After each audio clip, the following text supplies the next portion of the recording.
આપ જોઈ રહ્યા છો લાઈવ દરબાર ન્યૂઝ ડભોઈ પૌરાણિક જમની શુંડના શ્રી સિદ્ધિવિનાયક ગણેશ મંદિર ખાતે કાર્તિકી ચોથ નિમિત્તે અન્નકૂટ દર્શનનું આયોજન ભક્તો દ્વારા કરવામાં આવ્યું। આ પ્રસંગે મોટી સંખ્યામાં ભક્તોએ દર્શનનો લાભ લઈ ધન્યતા અનુભવી હતી। ડભોઈ નગરના કન્યાશાળા નજીક પૌરાણિક સિદ્ધિવિનાયક મંદિર આવેલું છે। નગરનું બીજું જમની શુંડના શ્રી ગણેશજીનું મંદિર હોય ત્યારે આ મંદિર દર ચોથના દિવસે ભક્તો દ્વારા મહાઆરતી સહિતનું આયોજન કરવામાં આવે છે। નવા વર્ષની પહેલી ચોથ આજે હોય ત્યારે મંદિર પરિસર ખાતે મોટી સંખ્યામાં ભક્તો દર્શન માટે ઉમટી પડ્યા હતા।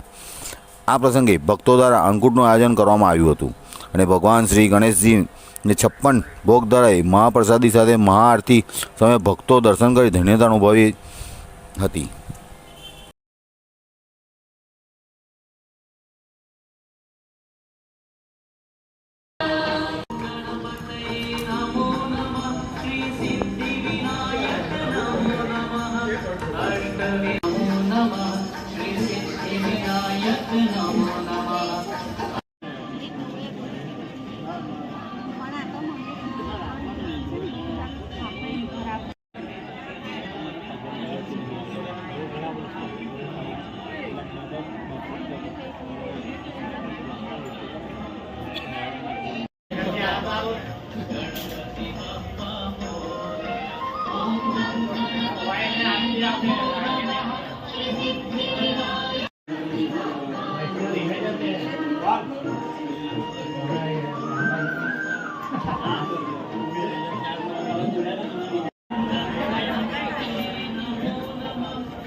જય ગણેશ।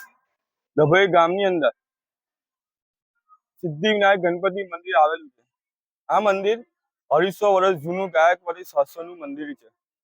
અહીંયા દર શંકર ચોથના દિવસે ખૂબ ધામધૂમથી ઉજવાય છે। ભક્તોજનો શ્રદ્ધાપૂર્વક સવારથી રાત લગીની લાઈનો રહે છે અને આજે નૂતન વર્ષની પ્રથમ ચોથના હોવાથી મંદિરની અંદર ભવ્ય અંકુટનું આયોજન રાખેલ છે। તેના દર્શન સાંજે 5 થી 8 સુધી ચાલુ રાખ્યા છે અને રાત્રે 8 વાગે ચંદ્ર દર્શનના સમયે મંદિરની અંદર આરતીનું બી આરતી થશે। ત્યાર પછી અંકુટનો પ્રસાદી સૌ ભક્તજનોને આપવામાં આવશે।